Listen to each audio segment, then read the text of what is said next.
Hello dear students, I Professor Agam Dalal on behalf of JK Shah classes welcomes you all.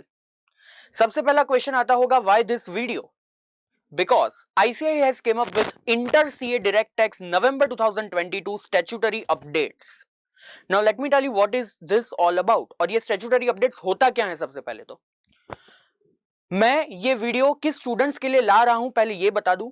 हर एक नवंबर 22 students के लिए, either fresh students or those students who cannot clear May 22 exam and again giving November 22 exam, सबके लिए ये video applicable है.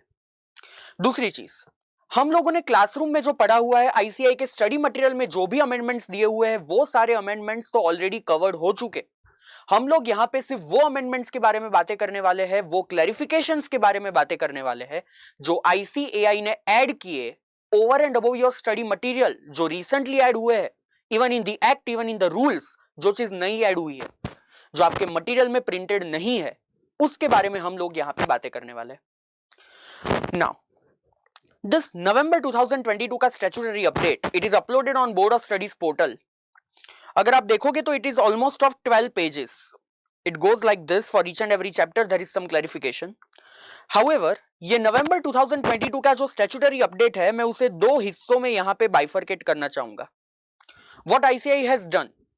ICAI ने मई 2022 के लिए भी एक ऐसा ही पीडीएफ अपलोड किया था, that was statutory updates for May 22 attempt.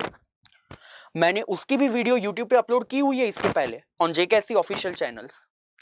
अब ये जो अपडेट्स थी, ये जो अमेंडमेंट्स थे, जो May 22 के अटेम्प्ट के लिए एप्लीकेबल थे, जिसका वीडियो ऑलरेडी शूट हो चुका है, वो कंसेप्ट भी ICAI ने नवंबर 22 के स्टैट्यूटरी अपडेट्स में ऐड किया हुआ है. I'm not going to repeat that again. For those concepts, see, in the majority of the batches, those concepts must have been discussed in the classroom itself. पर अगर कुछ ऐसे भी कंसेप्ट हो सकते हैं जो क्लासरूम में डिस्कस ना हुए हो, वो ऑलरेडी मैंने अपने वीडियो में अपलोड कर दिए हैं, जो जेकेएससी के चैनल पे आपको ढूंढना पड़ेगा, inter CA DT May 22 statutory updates करके. जितने क्लैरिफिकेशन ऐसे हैं जो May 22 की स्टैट्यूटरी अपडेट्स में भी नहीं थे, जो रिसेंटली ऐड किए गए हैं, हम उसके बारे में यहां पे डिस्कशन करने वाले हैं. तो ये मैंने पहले इसलिए क्लैरिफाई कर दिया क्योंकि ये 12 पेजेस का जो पीडीएफ है, उसके बहुत सारे कंसेप्ट मैं आज इस वीडियो में डिस्कस नहीं करूंगा. तो कोई डाउट मत रखना, वो May 22 के वीडियो में आप लोगों को देखने को मिल जाएगा. Now what I have done is, again as per the same प्रतिष्ठा अनुशासन जो हम लोग फॉलो करते आ रहे हैं, नवंबर 22 के ये जो स्टैट्यूटरी अपडेट्स की पीडीएफ है, उसको मैंने अगेन एक समराइज फॉर्मेट में यहां पे प्रिपेयर किया हुआ है, और ये समराइज फॉर्मेट की बातें हम लोग करने वाले हैं. It has nothing different, just मैंने उसको सिंप्लीफाइड फॉर्मेट में यहां पे रखा हुआ है और कुछ नहीं. यहां पे मैंने अगेन क्लैरिफाई कर ही दिया है, this video is only relevant for November 22 students, either fresh students और दोस्त जिनका अटेम्प्ट हुआ है. ICAI has issued statutory update, जिसमें उन्होंने May 22 के अमेंडमेंट्स भी ऐड कर दिए हैं. मैंने वो अपने दूसरे वीडियो में डिस्कस किए हुए हैं जो अर्लियर अपलोडेड है, इसलिए मैं यहाँ पे सिर्फ वो नए वाले अपडेट्स के बारे में डिस्कस करूंगा. Now coming straight to the point, सबसे पहला अपडेट जो डिडक्शन चैप्टर में आया, and let me begin this PDF, let me begin this video with a very good news. आप लोगों ने जब डिडक्शन चैप्टर पढ़ा होगा, तब पढ़ा होगा कि 80C का डिडक्शन मिलता है मैक्सिमम अप टू 1,50,000, जिसमें सबसे पहला पॉइंट आता है लाइफ इंश्योरेंस पॉलिसी का premium, up to 10% of sum assured, up to 15% of sum assured, up to 20% of sum assured, based on specific dates. इसके बाद आप लोगों ने एक सेक्शन पढ़ा होगा, section 10 clause 10D. Section 10 clause 10D में आता था कि अगर यूनिट लिंक्ड इंश्योरेंस प्लान है जो 1 फरवरी 21 के बाद इश्यू हुआ है, जिसका ओवरऑल प्रीमियम पूरे साल का मिला के 250 से ज्यादा हो रहा है, तो वो unit linked insurance plan maturity पे टैक्सेबल हो जाएगा, कैपिटल गेन में टैक्सेबल होगा, सेक्शन 112A के अंदर टैक्सेबल होगा. ये सारे क्लैरिफिकेशन आईसीआई की मॉड्यूल में भी है, और ये क्लासरूम में भी हम लोगों ने डिस्कस किया हुआ है. Now the good news is, unit linked insurance plan के रिलेटेड जो भी एक्सप्लेनेशन है, जो भी प्रोविजंस है, वो सब फाइनल सीए लेवल तक सीमित हो चुका है. Now it will not be asked in inter CA examination. आप लोगों को अब 80C के अंदर सिर्फ याद क्या रखना है, नॉर्मल लाइफ इंश्योरेंस पॉलिसीज के बारे में और उसके नॉर्मल मैच्योरिटी के बारे में. Please mind well, section 10 clause 10D remove नहीं हुआ सिलेबस में से. सेक्शन 10 क्लॉज 10D जो बोलता है कि लाइफ इंश्योरेंस पॉलिसी की मैच्योरिटी एग्जम्प्ट है, accept in 3 cases it will be taxable, वो एज इट इज कंटिन्यू रहेगा आपके सिलेबस में. मैं अगेन रिपीट करूं कि आपके सिलेबस में से डिलीट क्या हुआ है, entire concept of unit linked insurance plan, जिसके 3 सेक्शन थे, section 10 clause 10D, red with section 112A, red with section 45 clause 1B, ये एक्ट में से डिलीट नहीं हुआ, ये सीए फाइनल में आप लोग पढ़ोगे नवंबर 22 एग्जाम के लिए, you can safely ignore this concept. So that was a good news. Now the very next chapter which is very important so far as exam is concerned, TDS TCS advanced tax. Now what is the clarification issued? सबसे पहला clarification जो statutory PDF में दिया हुआ है उन्होंने regarding 194Q, TCS under 206C clause 1H, ये सारा मैंने May 22 के वीडियो में ऑलरेडी कवर किया है. Now what is new for all of you? हम लोगों ने एक सेक्शन TCS का पढ़ा था, सेक्शन 206C क्लॉज 1G. मैं थोड़ा रिवाइंड करवा दूं कि वो था क्या.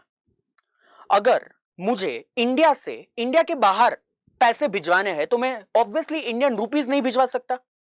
मुझे सबसे पहले वो इंडियन रुपीज लेके एक ऑथोराइज डीलर के पास जाना पड़ेगा. आरबीआई का ऑथोराइज डीलर होता है, वो मेरे इंडियन रुपी खरीदेगा, बदले में मुझे फॉरेन करेंसी देगा और वो फॉरेन करेंसी में रेमिट करूंगा इंडिया के बाहर. यहां पे जो ऑथोराइज डीलर है उसको एक रिस्पॉन्सिबिलिटी दी गई कि अगर कोई एक बंदा तुम्हारे पास आता है, पूरे साल में इन टोटल 7 लाख से ज्यादा रुपए, 7 लाख रुपए से ज्यादा इंडियन करेंसी ट्रांसफर करवाता है, कन्वर्ट करवाता है फॉरेन करेंसी में to remit outside India, the authorize dealer will collect TCS at the rate 5%. और अगर ये पैसा रेमिट हो रहा है फॉर एजुकेशन लोन का रीपेमेंट तो 0.5% TCS over and above 7 lakh rupees. अच्छा, ऐसा एक दूसरा पॉइंट था कि अगर मैं किसी भी टूर ऑपरेटर को पकड़ता हूं कि तुम मेरी ओवरसीज टूर ऑपरेटर पैकेज पूरा मेंटेन कर दो, मेरा इंडिया के बाहर जो पूरा ट्रिप है वो स्पॉन्सर करो, उसके लिए मैं पैसा देता हूं, वो पूरा मैनेज करके दो, ये tour operator without any threshold मेरा TCS कलेक्ट करेगा 5% से under section 206C1G.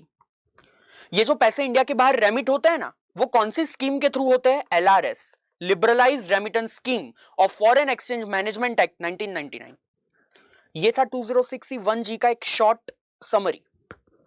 However what is the clarification? मान लो एक बंदा है जो नॉन रेजिडेंट है, लेट्स से एक यूएस का नॉन रेजिडेंट पर्सन है जो इंडिया घूमने आया, थोड़े 2 महीने 3 महीने के लिए इंडिया घूमने आया, अपने साथ बहुत सारे पैसे भी लेके आया, आ सकता है.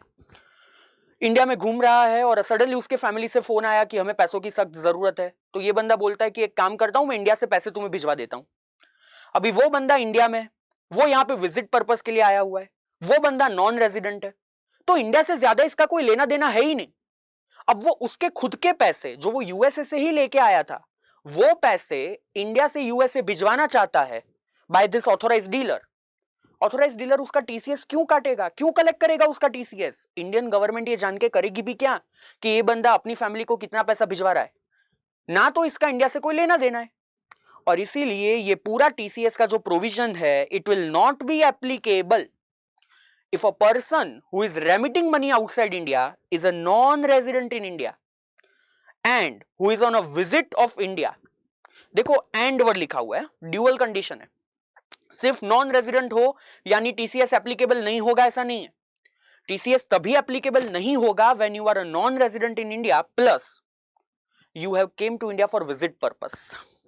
Then this TCS concept will not be applicable. Your TCS under this section will not be collected. That is the clarification issue.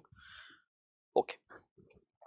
जो सबसे ज्यादा क्लैरिफिकेशन नवंबर 22 के लिए उन्होंने इंपार्ट किए हैं वो है असेसमेंट प्रोसीजर चैप्टर में, चैप्टर असेसमेंट प्रोसीजर. अभी ये असेसमेंट प्रोसीजर में जो सबसे पहला सेक्शन है, section 139 subsection 1 return of income, जरा मैं उसकी एक समरी बता दूं, फिर हम लोग इसके क्लैरिफिकेशन के बारे में थोड़ा बातें करेंगे. Section 139 subsection 1 return of income. सबसे पहले तो whether each and every person of India is supposed to file return of income? No. Whether each and every person who is having permanent account number is supposed to file return of income? The answer is no. Then who all are supposed to file return of income? Compulsorily. Section 139 subsection 1 कुछ cases बताए. If you are a company or a LLP or a firm, company, firm, LLP, compulsory है return file करना. You don't have any other choice. Case number 2. If you are any other person, apart from these 3, you are any other person, and your gross total income, what I'm saying, your gross total income, उसमें add back कर दो exemptions of capital gain chapter. Exemptions of capital gain बोले तो section 54, 54F, 54EC, 54B, 54D, ये सारे sections आप लोगों को क्या कर देने हैं, एड बैक कर देने हैं. जो आपने शायद माइनस किए हो वो एड बैक कर दो. ये जो टोटल होता है अगर वो बेसिक एग्जम्पशन लिमिट से ज्यादा है, what is basic exemption limit? Normally 2,50,000, resident senior citizen है तो 3 lakh, resident very senior citizen है तो 5 lakh. If your gross total income plus this capital gain का exemption is more than basic exemption limit, you are supposed to file return of income. See, here you don't have to see total income, you have to see gross total income plus capital gain के exemptions. Is it clear first of all? So first company firm LLP, second any other person whose gross total income before deducting exemption of capital gain is more than basic exemption limit. Number 3, even though you are not covered in above 2 points, however, if you have deposited in your current account, mind well, you have deposited in your current account more than 1 crore rupees during the year, you are supposed to file return of income. Number 4, if you have done any expenditure on foreign travel more than rupees 2 lakh, again you are supposed to file return of income. Number 5, if you have done expenditure on electricity for your any premise, electricity expense during the previous year more than 1 lakh, you are supposed to file return of income. Number 6, if you are R&OR, resident and ordinary resident, and you have any foreign asset in any foreign country, including any foreign bank account, you are supposed to file return of income in India. These 6 cases are already mentioned in 139 subsection 1. Now, government thinks that some more people is also required to file return of income. Government को अब लगता है कुछ और लोगों को mandate कर देता है रिटर्न फाइल करने के लिए, और इसीलिए गवर्नमेंट एक रूल लेके आई, and the rule is rule 12AB. कौन सा rule? Rule 12AB of income tax rules 1962. 139 subsection 1 में जितने भी लोग बताए गए हैं, अगर आप उसमें कवर नहीं होते तो अगेन चेक करो रूल 12AB. क्या रूल 12AB के किसी केसेस में आप कवर होते हो? अगर हां तो भी आपको रिटर्न फाइल करना कंपलसरी हो जाएगा. Now which are the cases in which again you have to check yourself. Number 1, अगर आप ऊपर कहीं पे भी कवर नहीं हुए पर आपका बिजनेस है और करंट प्रीवियस ईयर में जिस प्रीवियस ईयर का रिटर्न फाइल करने वाले हो उस प्रीवियस ईयर का जो टोटल टर्नओवर है, अगर वो मोर देन 60 लाख रुपीज है, turnover more than 60 lakh rupees, you are suppose to file return of income. This is for a business. अगर टर्नओवर 60 लाख से ज्यादा है तो turnover, what is the meaning of turnover so far as income tax act is concern? Sales plus other business related receipt, that is turnover. या तो और अगर आप एक प्रोफेशनल हो, if you are a professional, कोई भी प्रोफेशन, स्पेसिफाइड या नॉर्मल प्रोफेशन, पर अगर आप एक प्रोफेशनल इंसान हो और आपकी जो ग्रॉस रिसिप्ट है वो 10 लाख से ज्यादा है इस प्रीवियस ईयर में, तो भी आपको रिटर्न फाइल करना पड़ेगा. Now mind well, this two condition is not only for individual HUF, this is for any person because the wordings are written person, not individual. तो फिर से person having business, turnover more than 60 lakh, return to be filed compulsorily. Person having profession, gross receipt more than 10 lakh, return to be filed compulsorily. या तो if you are a resident individual more than or equal to 60 years, simple भाषा में resident senior citizen, और during the previous year बहुत सारे लोगों ने आपका टीडीएस डिडक्ट किया, कुछ लोगों ने आपका टीसीएस कलेक्ट किया. अगर टोटल टीडीएस टीसीएस जो आपका डिडक्ट या कलेक्ट हुआ है वो मोर देन 50,000 रुपीज है ड्यूरिंग द प्रीवियस ईयर, तो भी आपको रिटर्न फाइल करना पड़ेगा. सी टू बी वेरी फ्रैंक, बहुत सारे ऐसे भी लोग होते हैं जिनका टीडीएस डिडक्ट हो जाता है, टीसीएस कलेक्ट हो जाता है, तो वो लोग ऐसा समझते हैं कि ठीक है ना, अपने टैक्स तो पे कर ही दिया ना गवर्नमेंट को, अब रिटर्न फाइल करे ना करे क्या ही फर्क पड़ता है. नहीं, गवर्नमेंट को जानना है तुम्हारी दूसरी इनकम है, तुम बताते हो दूसरी इनकम, उसके टैक्स का क्या.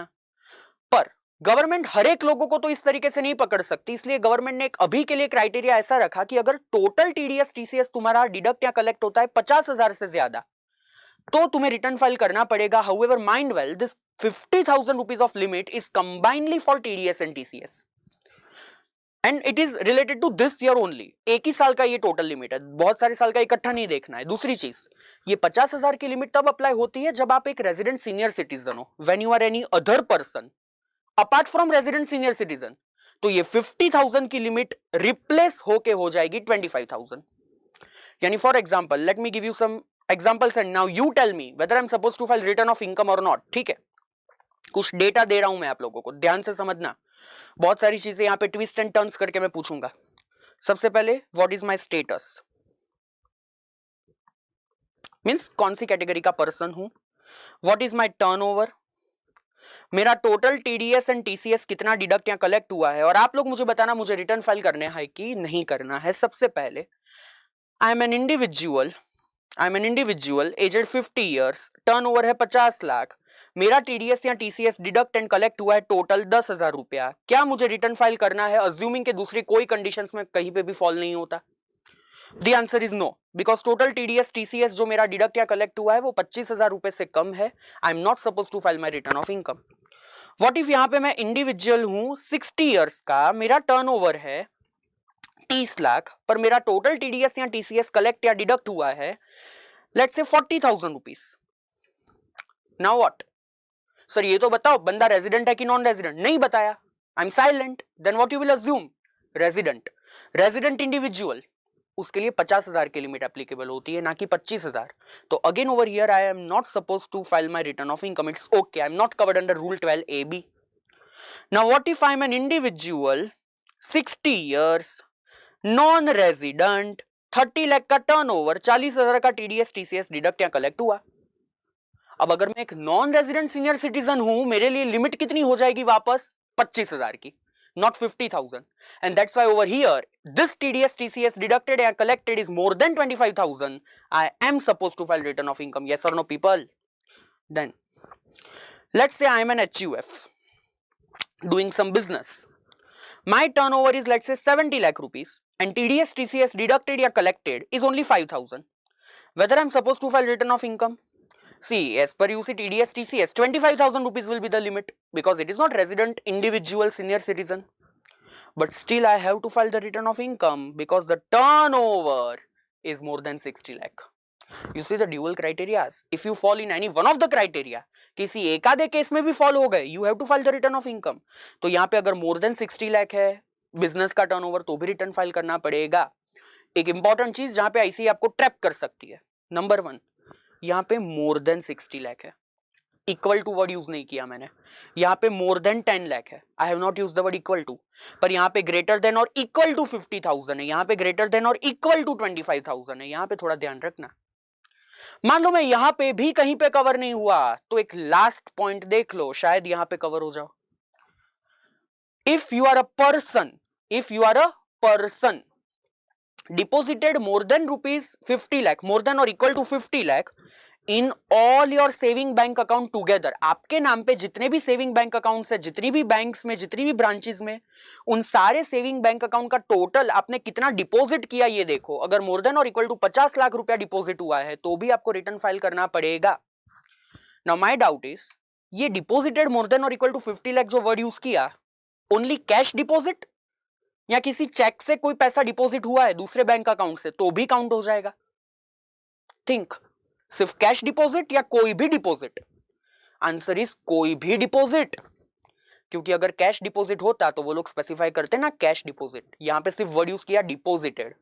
कैश डिपॉजिट करवाई, कोई दूसरे बैंक से पैसा लाके डिपॉजिट करवाया, कोई आईएमपीएस आया, यूपीआई आया, किसी ने जीपे किया, पेटीएम किया, आपने अकाउंट पे ही चेक से पैसा ट्रांसफर करवाया, कुछ भी आपके बैंक में सेविंग बैंक अकाउंट्स में अगर टोटल 50 लाख से ज्यादा रुपया आता है तो you are suppose to file return of income. तो पहले 6 केसेस जो 139(1) में दिए गए थे और 5 केसेस जो रूल 12 AB में दिए गए, टोटल 11 केसेस जहां पे एक बंदे को अपना return of income compulsory file करना पड़ेगा। बहुत सारे लोगों को गवर्नमेंट ट्राई कर रही है कवर करने का। यहाँ पे ये समझ रहा है आप लोग? ये तो था return of income 139 subsection 1। One very last topic, section 139AA, जिसका हेडिंग है कोटिंग आधार नंबर। न्यूज़पेपर ओपन करो या कोई भी एडवर्टीजमेंट देखो गवर्नमेंट की, कोई भी वेबसाइट गवर्नमेंट की ओपन करो, कहीं ना कहीं आपको एक पॉपअप मिल जाएगा, link your Aadhaar, link your Aadhaar with पान, लिंक योर आधार विद पान। It is mandatory. Section 139AA बोलता है आपको आपका परमानेंट अकाउंट नंबर आपके आधार नंबर के साथ लिंक करना पड़ेगा। और इसकी लास्ट डेट गवर्नमेंट ने दी थी 31 मार्च 2022। I repeat, 31 March 2022, oops date चली गई, अब क्या? Now if government is giving 1 year window in the year 22-23, अगर आप लिंक करवाना चाहते हो हम करने देंगे. You will be able to link your permanent account number with Aadhaar number with a penalty, with a late fee. और ये लेट फी कितनी, उसके लिए वो लोग एक सेक्शन लेके आए 234H. Section 234H, section 234 interest के रिलेटेड है. 234A रिटर्न ड्यू डेट के बाद भरोगे तो सेल्फ असेसमेंट टैक्स पे 1% इंटरेस्ट. 234B अगर एडवांस टैक्स आप लोगों ने पे नहीं किया तो आपको 234B का इंटरेस्ट लगेगा 1% per month. 234C deferment of advance tax, अगर उसकी इंटरनल ड्यू डेट पे परसेंटेज वाइज आपने एडवांस टैक्स पे नहीं किया तो 234C का इंटरेस्ट लगेगा. 234F आप लोगों ने पढ़ा हुआ है, late fee for filing return of income after the due date of 139(1), and this again more section from that late fee वाला पॉइंट 234H. अगर आप लोगों ने 31 मार्च 2022 के बाद अपना परमानेंट अकाउंट नंबर आधार से लिंक करवाया तो पेनल्टी कितनी, लेट फी कितनी. पेनल्टी वर्ड यूज ज्यादा नहीं करने का, वर्ड यूज करने का लेट फी. अगर 30 जून 22 तक लिंक करवाते हो तो अभी भी चलो ठीक है, जल्दी आपको आपकी गलती पता चल गई. अप टू 30 जून 22 तक लिंक करवाओगे, फ्रॉम 1 अप्रैल टिल 30 जून जो डेट चली गई है रियल लाइफ में अब तक, late fee will be 500 rupees per person obviously. यानी अगर मैं 10 लोगों का एक साथ लिंक करवा रहा हूं तो हर एक का 500-500 अलग से. 30 जून 22 के बाद जिंदगी में कभी भी लिंक करवाओगे then the late fee will be 1000. Link होगा पर लेट फी भरनी पड़ेगी 1000. तो अगर रियल लाइफ की बात करूं तो 1 जुलाई ऑनवर्ड्स अब से कोई भी लिंकिंग करवाएगा तो 1000 रुपया पेनल्टी लगेगी. तो याद रखना, लास्ट डेट ऑफ लिंकेज थी 31 मार्च 2022. अब अगर कोई भी लिंक करवाने बैठेगा पेनल्टी भरनी पड़ेगी 30 जून तक 500 रुपया, उसके बाद 1000 रुपया. हाउ एवर व्हाट इफ मैं अपना परमानेंट अकाउंट नंबर आधार से लिंक नहीं करवाता, मुझे लिंक नहीं करवाना है. देखो बहुत सारी बैंक आप लोगों को प्रॉब्लम दे सकती है, बहुत सारी mutual fund company, demat accounts में आप लोगों को प्रॉब्लम हो सकता है. हम लोग बातें करेंगे इनकम टैक्स की. इनकम टैक्स में आप लोगों को क्या प्रॉब्लम हो सकता है if you do not link your permanent account number with your Aadhaar number. तो इसके लिए उन्होंने एक अलग रूल लाया जो आपके सिलेबस में इंट्रोड्यूस किया, भयानक नाम, रूल 1143AA. रूल 1143AA, ये रूल एप्लीकेबल होगा 1 अप्रैल 23 से. गवर्नमेंट में फिर से बोला 1 साल का विंडो दिया, सुधर जाओ. 22-23 में पैन लिंक करवा दो विथ लेट फी. अगर 22-23 में भी आप लोगों को ऐसा नहीं लगा कि हमें तो लिंक नहीं करवाना, तो 1 अप्रैल 23 से क्या क्या कंसिक्वेंसेस होंगे. सबसे पहले तो 1 अप्रैल 23 के बाद अगर आपका लिंकेज नहीं है परमानेंट अकाउंट नंबर और आधार नंबर का, आप कोई भी रिटर्न ऑफ इनकम फाइल नहीं कर पाओगे. No return can be filed. I mean to say income tax return. You can't file your income tax return. Number 2, अगर आपने कोई रिटर्न ऑलरेडी फाइल कर दिया है प्रायर टू 1 अप्रैल 23, तो 1 अप्रैल 23 के बाद वो लोग उस रिटर्न को कंसीडर ही नहीं करेंगे, प्रोसेस ही नहीं करेंगे आगे, रिफंड भी अटक जाएगा. Even know processing of the return already filed, refund वगैरह भी नहीं मिलेगा उसके वजह से. अगर मान लो आपकी कोई नोटिस आई है सेक्शन 139 सबसेक्शन 9 डिफेक्टिव रिटर्न, जो 15 दिन में करेक्ट कर देना पड़ता है, हाँ 1 अप्रैल 23 के बाद आप वो रिटर्न का, वो नोटिस का आंसर नहीं दे पाओगे, और अगर 15 दिन में उसका आंसर नहीं दिया वो लोग आपके रिटर्न को इनवैलिड मान लेंगे. Last and the very very very harmful thing, if you do not link your पान विथ आधार. हमने एक चीज सीखी थी कि जनरली टीडीएस के रेट होते हैं अलग अलग सेक्शन में अलग अलग. 194A 10%, 194C 1% या 2%, 194I 10%, 194H 5% and so on and so fourth. पर अगर ये सारे सेक्शंस में जो डिडक्टी है वो डिडक्टर को अपना परमानेंट अकाउंट नंबर नहीं देता तो 20% से टैक्स कट जाता है. कुछ कुछ सेक्शन में एमएमआर, कुछ सेक्शन में 5%, generally 20% higher rate of TDS. अगर आपने अपना permanent account number Aadhaar number से लिंक नहीं करवाया तो वो लोग आपके परमानेंट अकाउंट नंबर को इनइफेक्टिव मान लेंगे, एज इफ कि आपका परमानेंट अकाउंट नंबर है ही नहीं. और अगर है ही नहीं तो इन दैट केस भले आप अपना परमानेंट अकाउंट नंबर डिडक्टर को देते हो, पर अगर आपने उसको आधार के साथ लिंक नहीं करवाया तो ऐसा ही माना जाएगा कि you have not given your permanent account number, और आपका टीडीएस या टीसीएस हायर रेट से कट होगा या हायर रेट से डिडक्ट होगा सीधा 20% एंड सो ऑन, जिसकी आपको क्रेडिट भी नहीं मिलेगी क्योंकि आपने तो पैन दिया ही नहीं, ऐसा उन लोगों ने मान लिया. तो याद रखना, अगर किसी का पैन और आधार लिंकेज बाकी है तो फटाफट करवा लेने का, एग्जाम में ये चीज आने की बहुत ज्यादा पॉसिबिलिटीज है. Again I am saying this over here in this PDF, मैंने जितने भी अमेंडमेंट्स कवर किए वो एक एक्स्ट्रा चीजें थी जो नवंबर 22 में ऐड की गई, जितनी भी चीजें उन्होंने May 22 के लिए डिस्कस की थी वो ऑलरेडी JKSC का यूट्यूब चैनल, वहां पे सिर्फ इतना सर्च करना, inter CA direct tax May 22 statutory updates, you will get that video. Over here, our this 12 pages of November 2022 statutory updates is getting on. And thank you so much, guys. All the very best for your examination. Prepare well. For any kind of doubt, our live Zoom doubt solving will be there. Our helpline numbers are there. Each and every professor of JK Shah classes is there to solve your doubts. Thank you so much and all the best.